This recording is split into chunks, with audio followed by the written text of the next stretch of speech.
What up, hustlers? Welcome back to another episode of Health Hustle Chronicles, where the grind meets growth in the world of healthcare. Of course, you know this ain't your typical podcast, and I appreciate you for always tapping in. I would encourage you to definitely like, comment, but more importantly, we share this with someone who's on that same hustle, same grind as you, or you know they're just starting that journey and they need just a little bit of inspiration, insight, and motivation to help keep them push forward. So let's get into it. So today's a good topic. I mean, every topic is good in the world of hustle, but today we're going to be talking about why every setback is really a setup for your next move. Some of the things we're going to cover in this particular episode is redefining failure. That's going to be important to do. Identify what those lessons are that are hidden within those setbacks. Understanding resiliency, what that means to you and your hustle. How setbacks are pivotable moments for growth, because they really, really are. Then we want to turn those setbacks into setups for your success. So we'll touch on that. And then roadblocks, how roadblocks become your new blocks. And so we'll talk a little bit about that.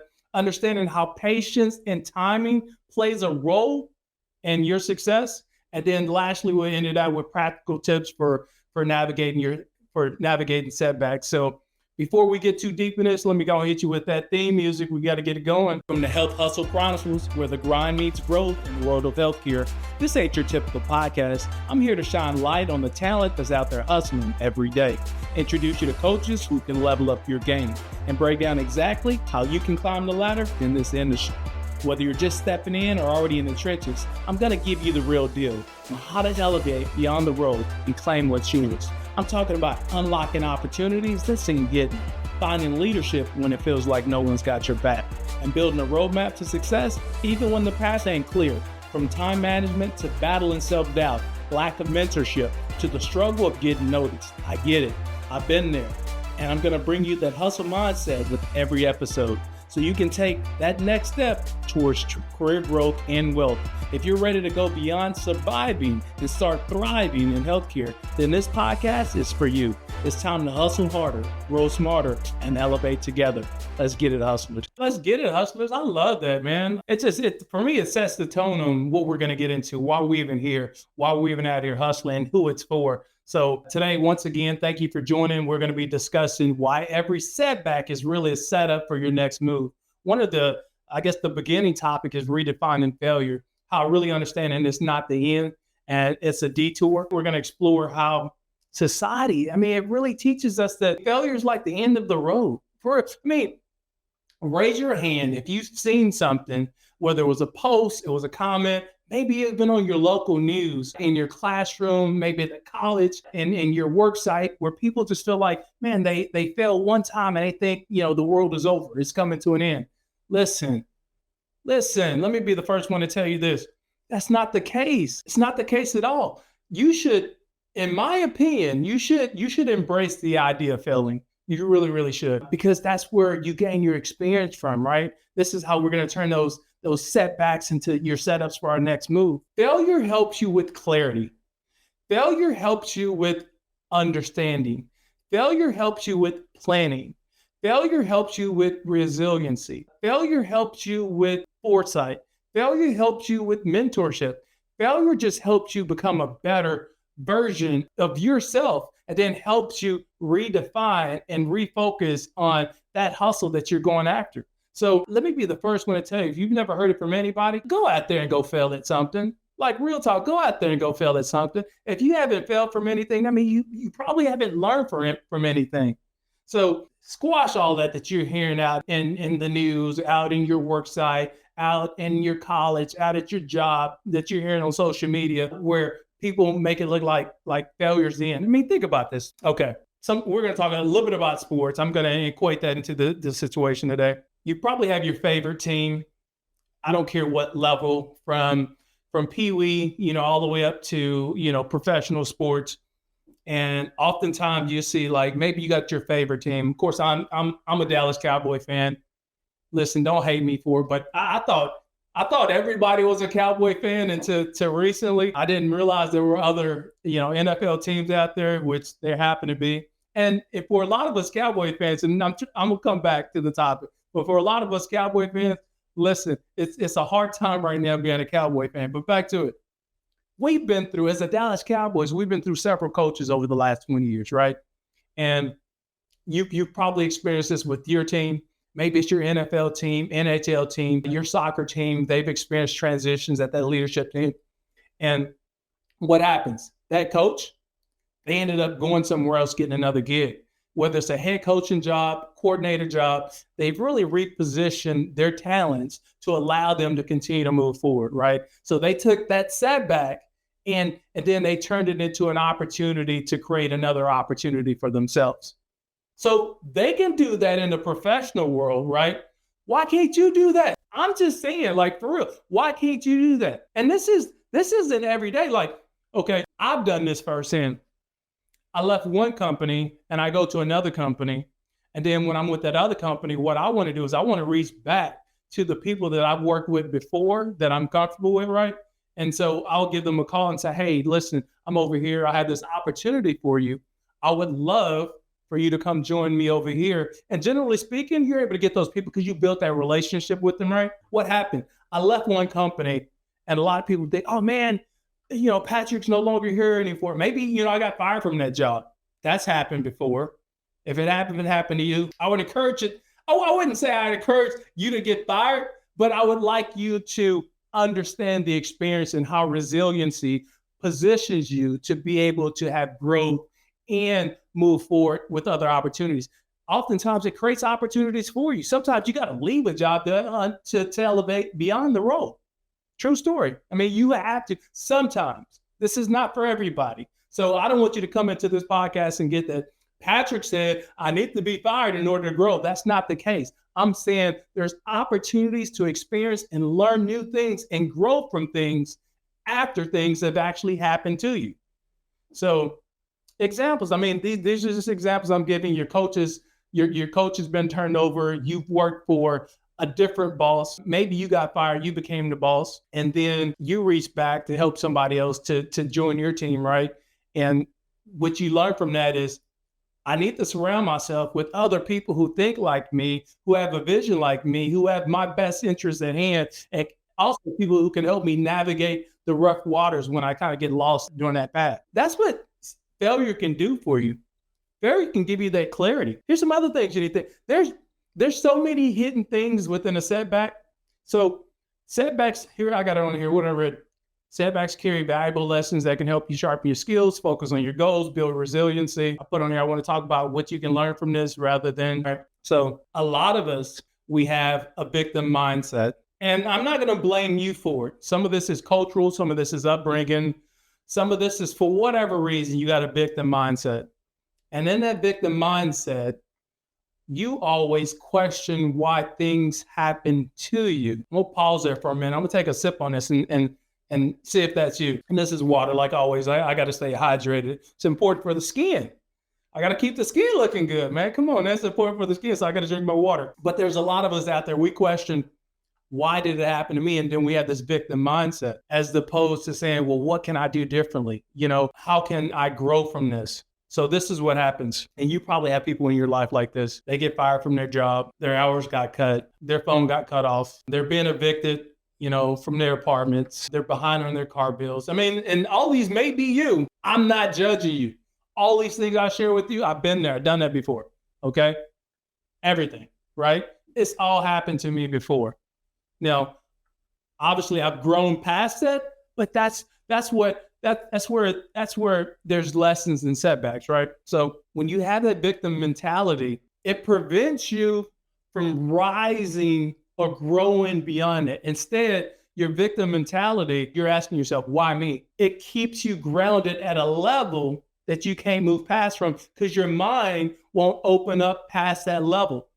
So this is where you need to have a little bit of clarity and understanding that this didn't happen to you, this happened for you. I'll pause there. It didn't happen to you, it happened for you. Because that's a growth opportunity, that's a growth moment. In fact, when people have victim mindsets, this is what happens. You'll go to work and your boss asks you to do something. And soon as your boss asks you to do something, you walk back, you start sharing with your coworker. You'd be like, I can't believe Patrick asked me to do this. Victim mindset. He asked me to do it. He could have asked Eric. He could have asked Jonathan. He could have asked all these other different people, but he asked me to do this. Like, why? Victim mindset. Have you ever considered, truly considered that you were asked to do something because people see something in you, right? That maybe you didn't see in yourself, or they asked you to do something because they felt like this was a learning moment for you to experience and learn something different than what you've been doing, right? To put you in an uncomfortable situation so you can learn from it. Victim mindset really focuses on, well, why me versus, that growth mindset is going to say, man, I'm blessed because it was me, because now there's an opportunity for me to learn and grow beyond that. So same thing with we're talking about those lessons in setbacks. There's tons of lessons in setbacks, right? But in order to receive a lesson, you can't question the lesson. Yeah, you can question, but I'm saying don't live in the question. And what I mean by living in the question, you're dwelling on it so long that it impacts you negatively, both mentally, probably physically, but with action. We need to have action in every new moment if we're pushing forward. So let's go past why me to, hey, I'm thankful it was me. And this is what I learned from the situation, right? The other thing too is resiliency, So I wrote this one down. Resilience, the real measure of success. It really, really is. So true success, it isn't about how high you climb, but it's how well you bounce back after you hit the ground. Here's the problem though, that hit, it can hurt. Like it can really, really hurt. So you've climbed up a level and then you fell and you felt like you hit ground. What did you learn from that? I think one is you're going to open up your eyes and you're going to look around and you're going to be like, okay, that happened. Two, you're going to be like in shock. You're going to be like, man, that actually happened to me. Three, at some point, you're going to be like, okay, you know what? I'm still alive. Even though I fell so far, I'm still alive. And then four, after you take some time to really process what really happened to you, why that setback actually took place, now you start to develop some clarity. It allows your brain to really start to process what went right, what went wrong, and then you start creating plans for yourself. It forces you, resiliency toughens up your skin, it strengthens your mind, but it also provides some clarity so you can grow past what actually went down, right? So resiliency is so important. It allows you for your muscles to grow. Athletes, we go out here, put it like this. Maybe you've been around someone, maybe you played the sports before. Maybe you have your kids that play sports. Maybe you was an athlete in high school. And I don't know how many of us, but raise your hand, tap in, let me know if you've ever played a sport. You just jump right into it and you was playing it at a professional level. I'll pause there. I'll take my sip. You first playing a sport, you jump right into it and you played at a professional level. Oh, it didn't happen? Somebody drop a comment in it? It didn't happen. Okay. So why didn't it happen? It's because you didn't understand all the levers that were involved in playing that sport. Exactly where you needed to be, how fast you needed to be there, what route you needed to run, what comes next after the play. How do you breathe while playing this particular sport, right? How do you recover? What are the injuries look like? Things like this. All that comes associated with that particular sport. That's the same thing with your career. Same thing. So when you have that, again, I'm going back, when you have that victim mindset, you're thinking, why did it happen to me? But reality, it happens to everybody, not just you. You're just so focused that it's happening to you in that particular moment that you're allowing it to stop you from moving forward. Resiliency come in because we learn from those situations each and every time. We strengthen up our muscles to understand what play, what block I need to make to move past that situation. And then in your comfort zones, when you get out of your comfort zone, you truly grow. Don't let me sit here and talk to you and be the first one who's ever told you you need to get outside your comfort zone. In fact, I'm probably the one that reinforcing the message for you. If you haven't gotten outside of your comfort zone, there's a great chance you're not going to grow past where you are right now. I'll leave that. Think about it. Don't question, it's okay, maybe your boss is picking on you. Don't question why someone asks you to do something. Do it, learn from it, and then ask yourself, why did they ask me to do that after you've done it? Now, you can get some repeat offenders where your boss is just truly an a-hole, right? And they're asking you to do some crap just because maybe they truly didn't like you. But in most cases, most people are good people.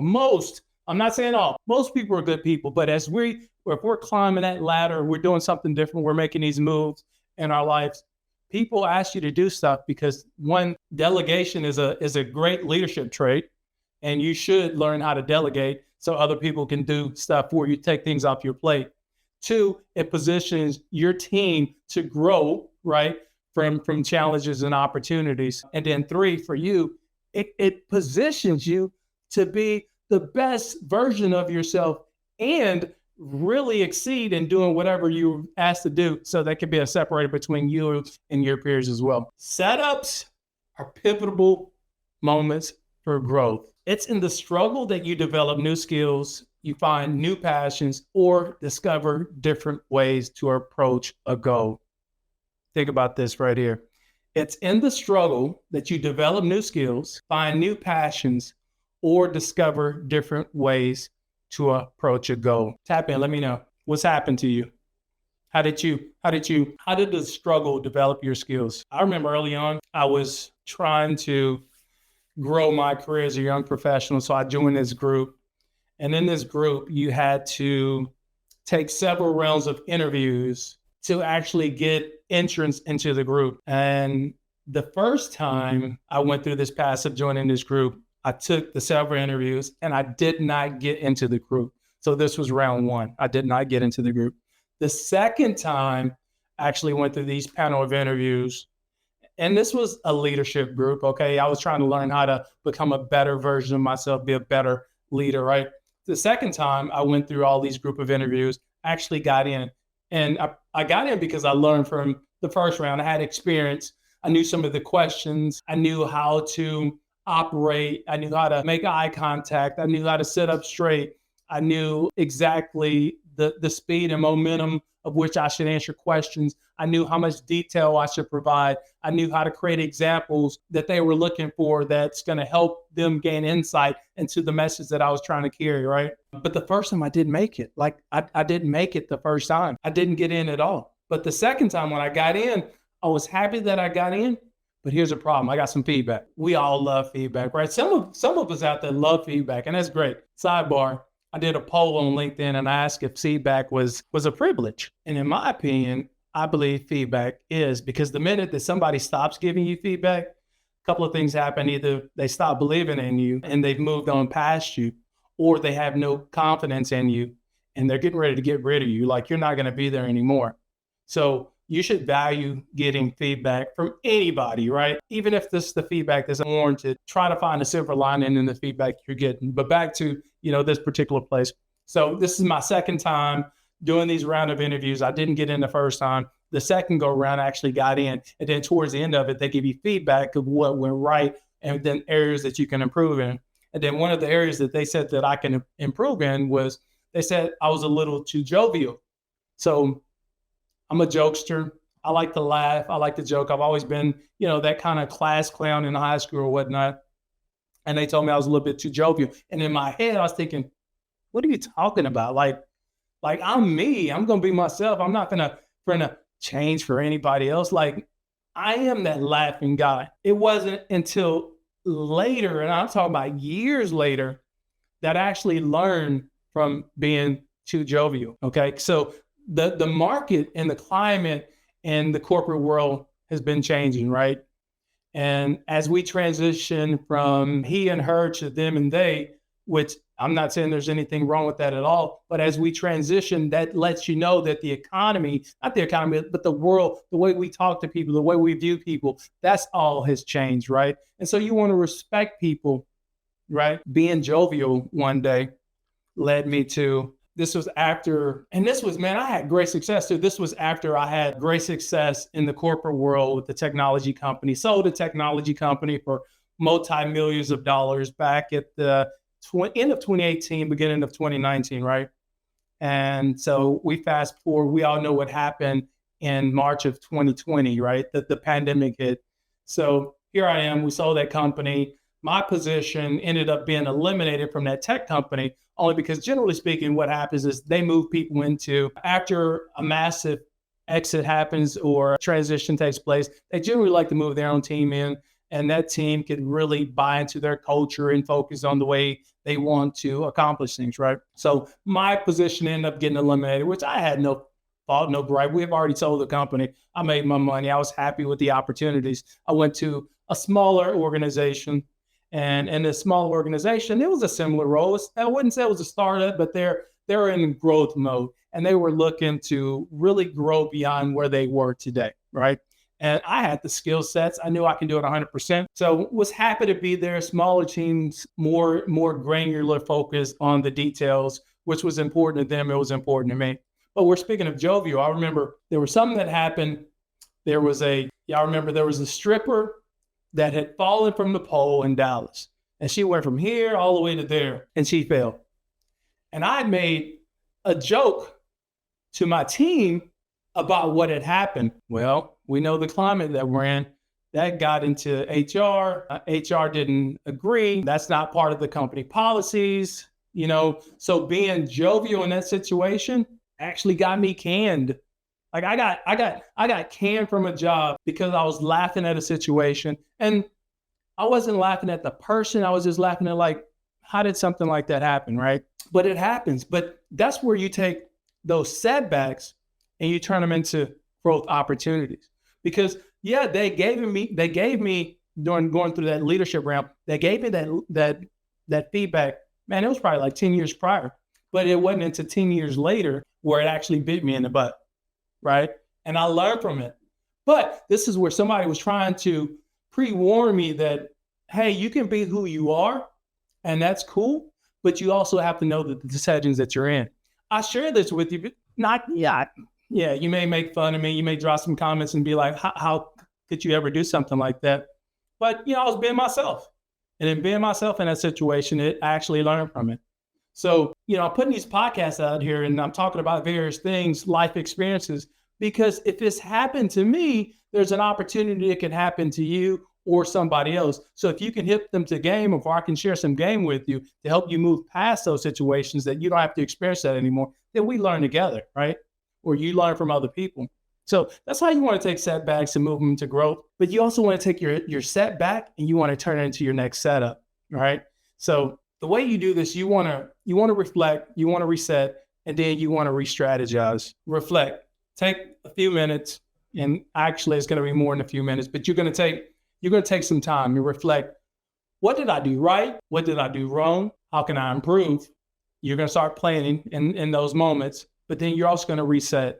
That reset is getting clarity, mental clarity, getting your focus right. And then you're going to start re-strategizing, surrounding yourself with other people who can help you grow past that setback so you can truly have your setup. When we have setbacks, there's normally a handful of things, maybe a few things that actually took place for that setback to happen. No particular order, lack of preparation. Think about it. You had a setback probably because you wasn't prepared for that situation. The other reason you may have a setback, timing. The timing just wasn't right for you, right? Imagine trying to create a business right before the pandemic kicked off, and then the pandemic happened, especially if you were, a storefront business, right? Or a retail business where you relied on foot traffic to come into your shop.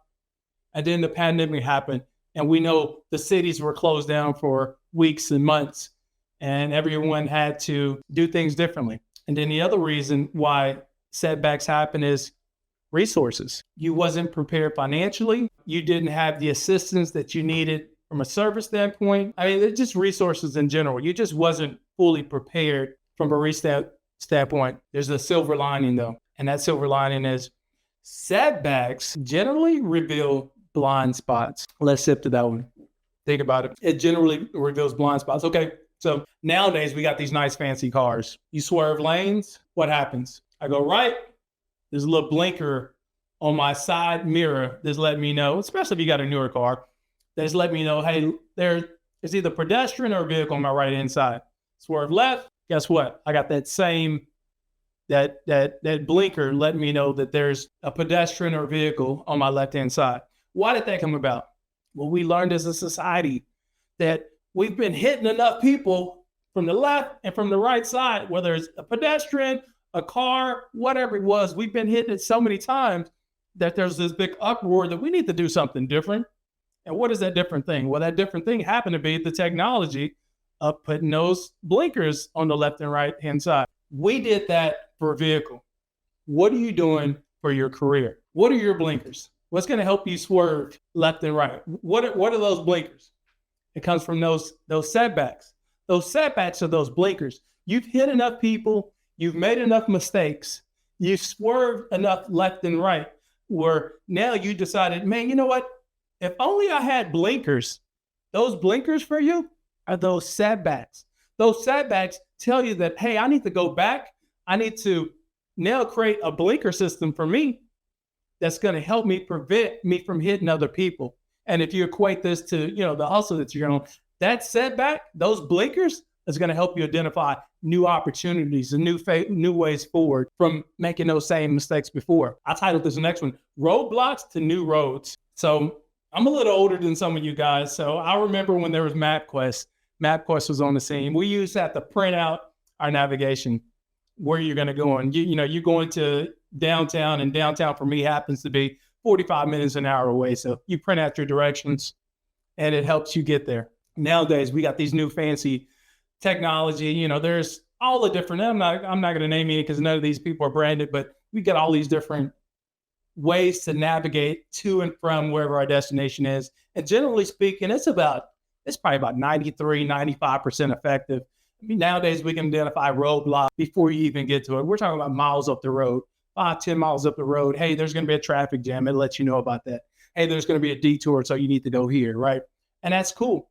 And in those roadblocks, what happens is we find new roads. It takes you on a new path. It truly takes you. So your navigation tells you, hey, detour up here and 3 miles, and we're going to take exit 36 so we can get around this traffic. And when you make that detour, if you're listening to your navigation, you come upon a whole new road that you've never seen before. And in that new road, it still got you to your destination, but it was a different route entirely. So what happened? We found out there was a roadblock that was a few miles up the road. Our navigation told us we needed the detour. We took that detour, and then in that detour, we found a new way forward. Anybody's ever moved to a new city? Yeah, drop some comments. Let me know what new city that you moved to. So you moved to a new city, and one of the challenges of moving to a new city is, how do I navigate the city? How do I move beyond the city, right? And oftentimes, the way you're going to move beyond that city is you got to navigate it. Like you actually have to go out there and do it. Yeah, you can spend some time on a computer. You can spend some time on the phone trying to look for directions, and that's cool. But once you hit the roadblock, that's when the experience happens, right? That's when, okay, now I'm going to learn a new path. You move to a new city, and within weeks, guess what? I know 3 different ways to get to my house.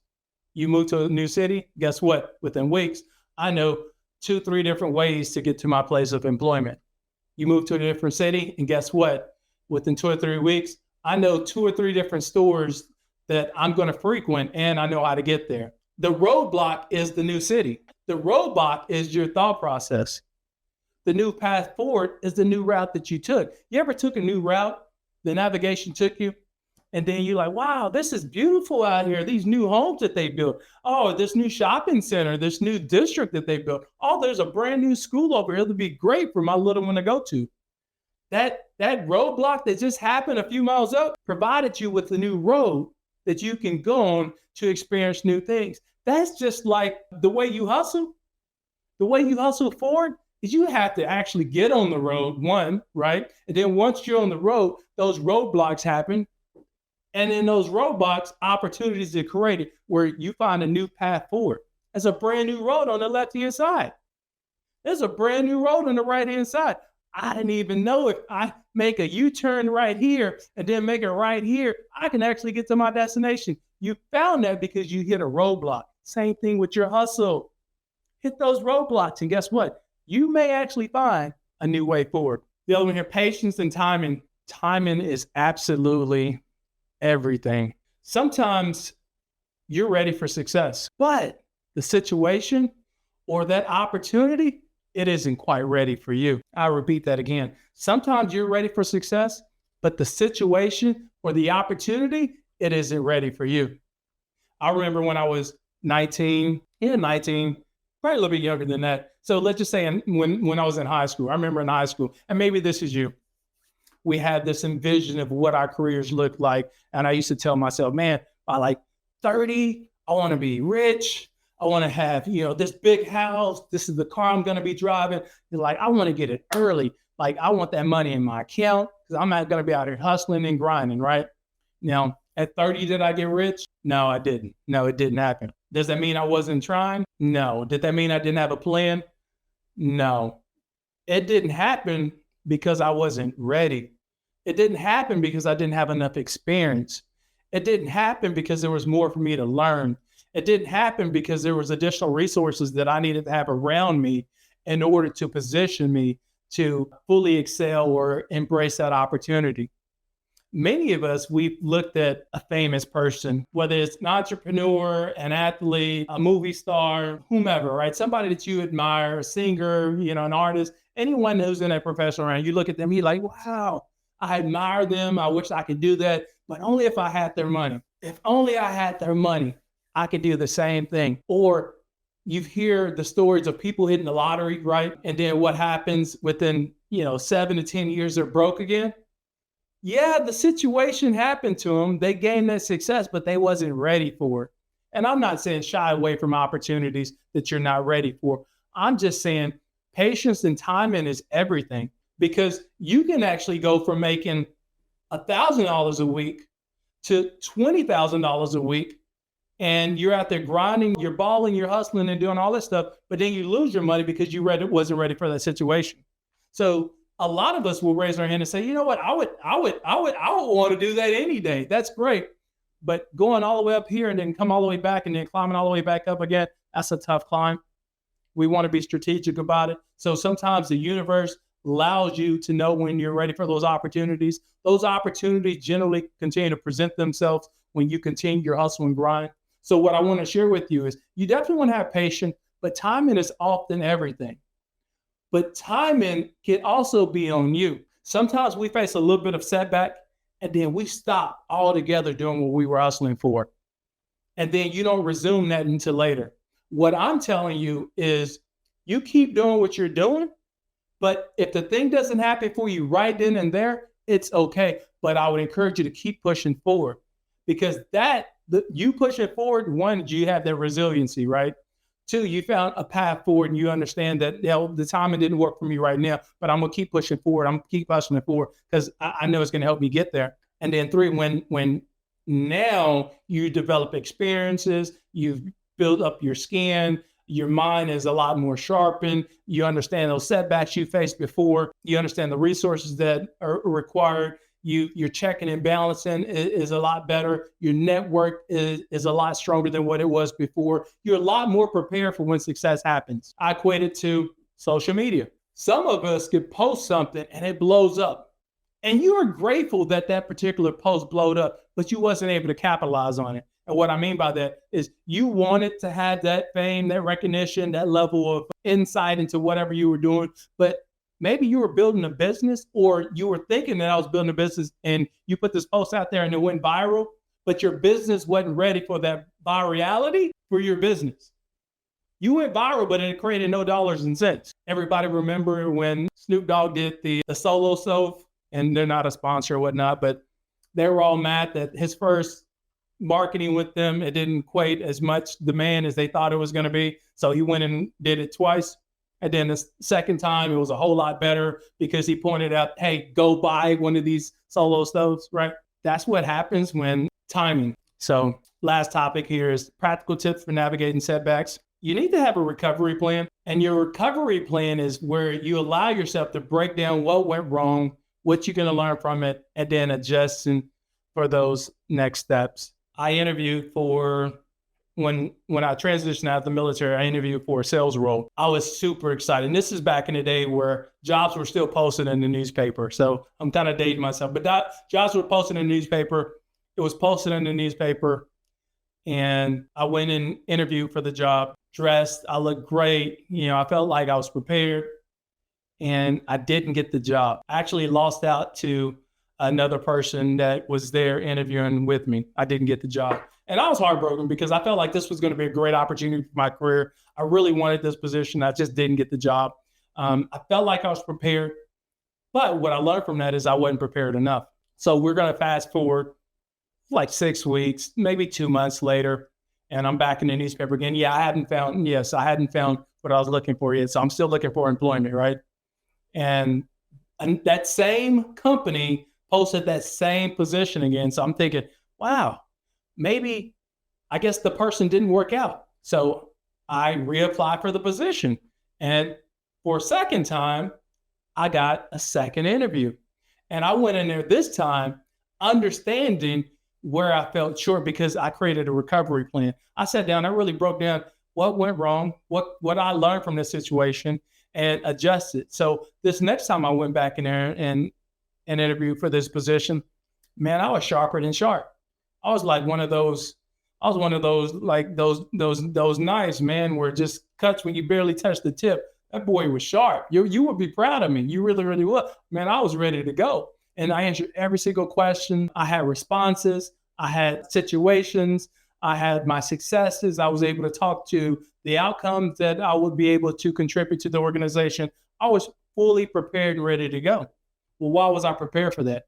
I learned from the first time. The first time taught me where my shortcomings were. But two, I went back with my recovery plan, and your recovery plan can include talking to other people. It can include now going to get a mentor. It can include going to get a coach. It can include coursework. It can include additional education. It can include additional training. It can include whatever you want it to include. It's your recovery plan.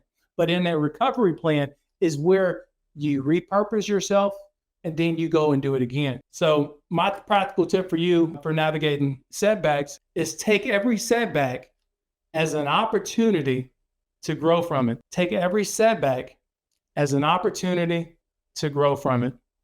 So that was today's topic, hustlers. Listen, I enjoyed this. I mean, for me, this is an opportunity to give back, share with you about what the hustle looks like. I definitely want to encourage you to continue to tap in, drop some comments as we come back and revisit topics like this. But more importantly, share this with other people that's on that hustle, that's grind, that's ready to get to that next level. So today, that wraps up this episode of Help Hustle Chronicles, where we don't just talk about the grind, we live it. And if you're ready to take your career to that next level, now it's the time to put in the work. Remember, elevation, it doesn't come easy, but it's all about staying hungry, staying focused, and hustling smarter. The knowledge is here. The tools, they're all yours. Now it's up to you to make those moves. Make sure you hit that subscribe button so you don't miss the next drop. And if today's episode hit home, share with somebody who else is on the grind. Together we rise. Until next time, stay hustling, stay learning. And remember, your next level, it's just one hustle away. Let's get it, hustlers.